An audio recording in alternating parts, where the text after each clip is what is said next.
Okay, real talk. Why is Japan like that? Seriously. Some of the highest life expectancies on the planet. Cities so clean you could eat off the sidewalk. People who seem genuinely calm, focused, and purposeful, not in a fake good vibes only kind of way, but in a deep, quiet, real kind of way. So what's going on? Is it genetics? Is it something in the water? Some ancient secret passed down through samurai bloodlines? Nope. Here's the truth, and it might actually disappoint you at first. It's habits. Tiny, almost invisible habits that most people would walk right past without even noticing. There's no dramatic transformation story here. No 75 hard challenge. No waking up at 4 a.m. and cold plunging into a frozen lake while reciting affirmations. Just small actions done consistently over years. And here's the thing about small actions done consistently. They compound. Like interest in a bank account, except instead of money, you're building a better body, a calmer mind, a more meaningful life. The people chasing overnight transformations? Most of them burn out by February. The people doing tiny things quietly, every single day, they're the ones who actually change. There's also something bigger happening in Japanese culture. A kind of societal philosophy that when everyone moves in harmony, the whole society rises. It's not just personal development. It's a way of existing with other people and the world around you. Today we're breaking down 8 of the most powerful Japanese concepts that, if you actually apply them, will quietly rewire how you live. Not all at once, that's the whole point. Let's get into it. Chapter 1, Kaizen, the power of 1%. Let's start with probably the most famous one, Kaizen. Kaizen means continuous, incremental improvement. That's it. No magic, no mystery. Just getting a tiny bit better every single day. But don't let the simplicity fool you, because the math on this is insane. Here's a name you definitely know, Toyota. Toyota didn't become one of the most dominant car manufacturers on the planet by some genius CEO having a single brilliant idea. They got there by empowering every single worker on the floor to find tiny 1-second improvements in their process. Not 1-hour improvements, not revolutionary overhauls, 1 second. And those 1-second improvements, multiplied across thousands of workers, multiplied across decades, that's how you build an empire. Now bring that back to your life. You want to get fit? Don't tell yourself you're going to work out for an hour every day. That's how you fail by Tuesday. Instead, do 1 push-up, literally 1. Get on the floor right now if you want. 1 push-up is your only job. You want to read more? Don't commit to 30 pages a night. Read 1 page, just 1. You want to learn a language, start meditating, clean up your diet? 1 tiny action every day, no drama. Because here's what happens. Once you do that 1 push-up, you'll usually do 5 more. Once you read that 1 page, you'll usually read 10. The hardest part is always starting. And Kaizen removes the excuse to not start by making the bar almost insultingly low. And, mathematically, if you get 1% better every single day for a year, you end up 37 times better than when you started. 37 times, from 1% a day. The scoreboard isn't updated daily. It's updated over years. And the people winning? They're the ones who didn't quit when they couldn't see results yet. Chapter 2. Ikigai, your reason for being. Here's a question I want you to actually sit with for a second, not just scroll past. Why do you wake up in the morning? Not like, because my alarm goes off. I mean, what pulls you forward? What gives your life meaning? What's the thing that makes you feel like your existence on this planet actually matters? That's Ikigai. Roughly translated, it means your reason for being. And it's not just a feel-good concept, it has measurable, documented effects on how long and how well you live. Look at Okinawa, Japan. It's one of the world's famous blue zones, places where people regularly live past 100. And researchers who studied these communities found something fascinating.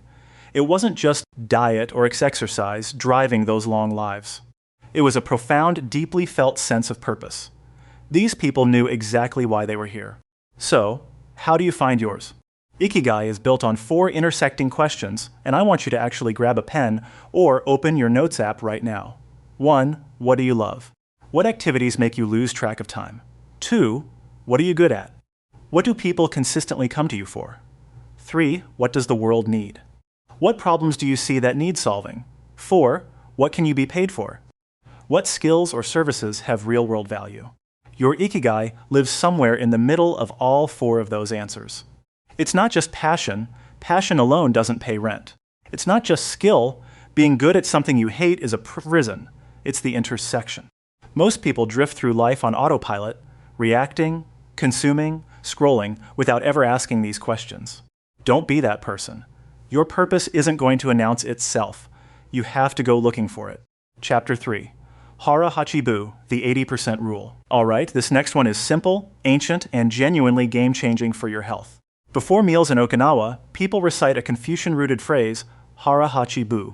It means, eat until you are 80% full. That's it. Stop at 80. Now why 80? Here's the science. Your brain takes roughly 20 minutes to receive the signal that your stomach is full. So if you're eating until you feel full, you've already eaten past full. You've been overshooting the mark your entire life, and your body has been quietly paying the price. In sluggishness, in inflammation, in accelerated aging. The Okinawans eating this way for centuries? They naturally consume significantly fewer calories without dieting, without counting macros, without any of the tortured food psychology that's made the wellness industry a billion-dollar business in the West. Here's your challenge, and it's low-key harder than it sounds. At your next meal, pause halfway through.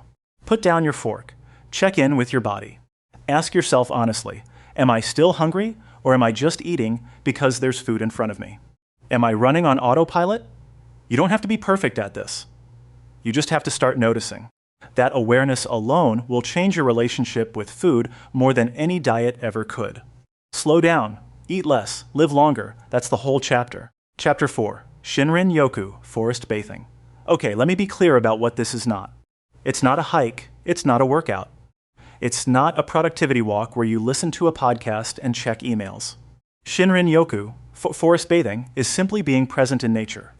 And it's so well documented in its health benefits that Japanese doctors literally prescribe it to patients. Here's what's actually happening when you walk slowly through trees with no agenda. You're breathing in phytoncides. These are the natural compounds that trees and plants release to protect themselves. And when you breathe them in, your body responds in measurable, documented ways. Cortisol, your stress hormone, drops. Blood pressure comes down. Your nervous system shifts out of fight or flight mode and into rest and digest. Studies have shown meaningful boosts in natural killer cell activity. Those are the immune cells that fight viruses and cancer. Just from spending a couple of hours in a forest. Your city is slowly killing you with noise, artificial light, concrete, and constant stimulation. Trees are the antidote that's been sitting right there the whole time. And here's the beautiful part. You don't need a forest. You don't need to drive 2 hours to some national park. A tree-lined street works. A park works. A garden works. The principle is the same. Go slow, leave your phone in your pocket, don't have a goal. Just be there. No content, no optimization, no output, just you and some trees. Try it once and tell me you don't feel different. Chapter 5. Wabi-sabi, Embracing Imperfection. This one might be the most countercultural concept in this entire video, especially if you're deep in the social media world. Wabi-sabi is the Japanese philosophy of finding beauty in things that are impermanent, incomplete, and imperfect.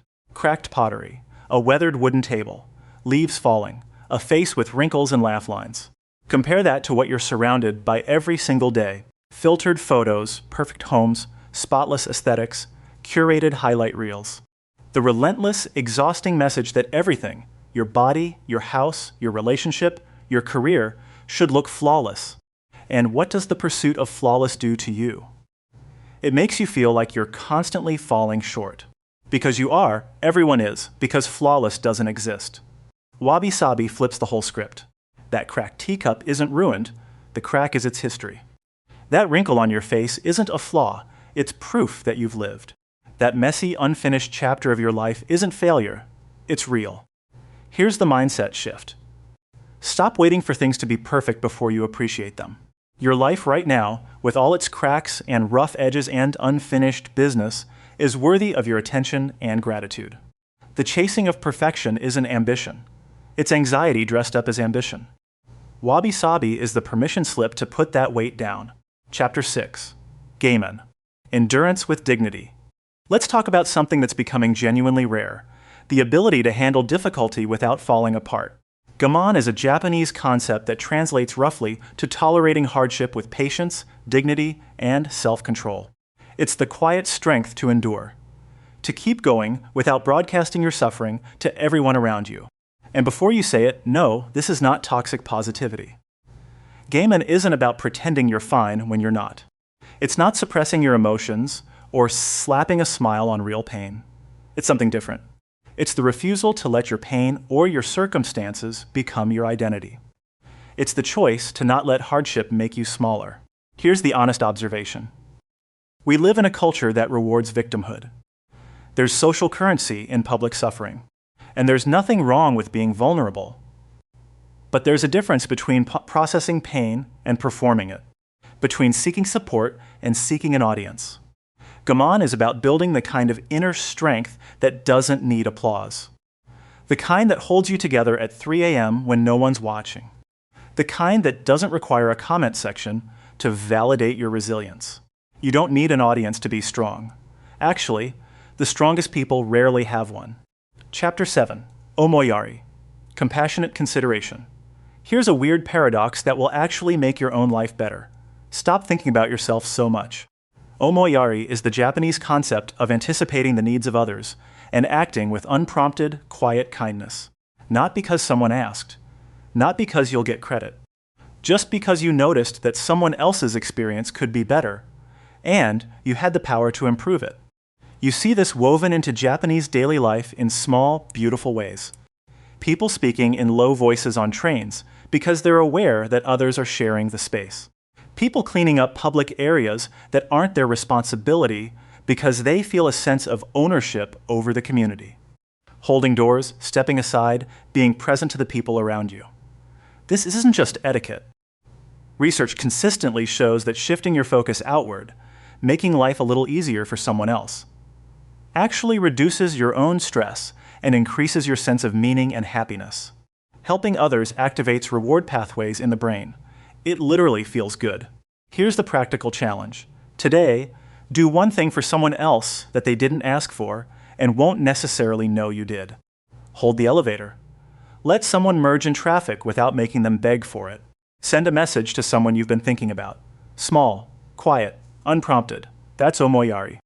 And it ripples outward in ways you'll never be able to fully track. Chapter 8. Kintsugi. The golden repair saved the best for last, because this one might genuinely change how you see yourself. Kintsugi is a Japanese art form. When a piece of pottery breaks, instead of throwing it away or hiding the cracks, artisans repair it with gold, literally filling the fractures with precious metal. The result? A piece that is more beautiful, more valuable, more interesting than it was before it broke. The cracks aren't hidden, they're honored. Now think about what you do with your own breaks, your failures, your heartbreaks. The version of you that got knocked down, made the wrong call, lost something or someone important, embarrassed yourself, or just fell short of who you thought you'd be. Most of us either hide those cracks, pretending they don't exist, performing a version of ourselves that looks unbroken, or we let those cracks define us, carrying them around like evidence that we're fundamentally damaged. Kintsugi says, what if neither of those responses is right? What if the break is part of the story? What if the repair, the painful, slow, imperfect process of putting yourself back together, is actually what makes you more valuable, not less? Your scars are not your shame, they're your gold. You are not damaged. You are being transformed into someone more real, more resilient, more wise than the unbroken version of you ever could have been. That's not a consolation prize. That's the whole point. Conclusion okay. Let's land this plane. 8 concepts. 8 ways of moving through the world that have been quietly shaping one of the most resilient, purposeful, long-lived cultures on the planet. Kaizen, get 1% better every day. Ikigai, find your reason for being. Harahachi-bu, stop eating at 80%. Shinrin-yoku, go touch some grass, literally. Wabi-sabi, stop chasing perfect. Gaman, build quiet endurance. Omoyari, put others first sometimes. Kintsugi, wear your scars like gold. These aren't hacks. They're not a 30-day program. They don't come with a checklist and a progress tracker. They're lifelong principles, and the whole point is that they get deeper the longer you practice them. So here's what I'm not telling you to do. I'm not telling you to overhaul your entire life starting tomorrow. That's how you end up doing nothing by next week. Here's what I am telling you. Pick one. Just one of these 8 concepts that hit different for you today. Maybe it's Kaizen because you've been paralyzed by a goal that feels too big. Maybe it's Kintsugi because you've been carrying something broken for too long. Maybe it's Ikigai because you've genuinely never stopped to ask yourself what you're here for. Pick one, make it tiny, let it become part of who you are before you add anything else. The secret to massive change isn't the dramatic gesture. It's the tiny thing done consistently and quietly, over weeks, months, years, until one day you look up and realize you're completely different than you used to be. Not because of one big moment, because of 1,000 small ones. If this video shifted something for you, even a little, hit subscribe. There's a lot more where this came from. Now go do the one push-up.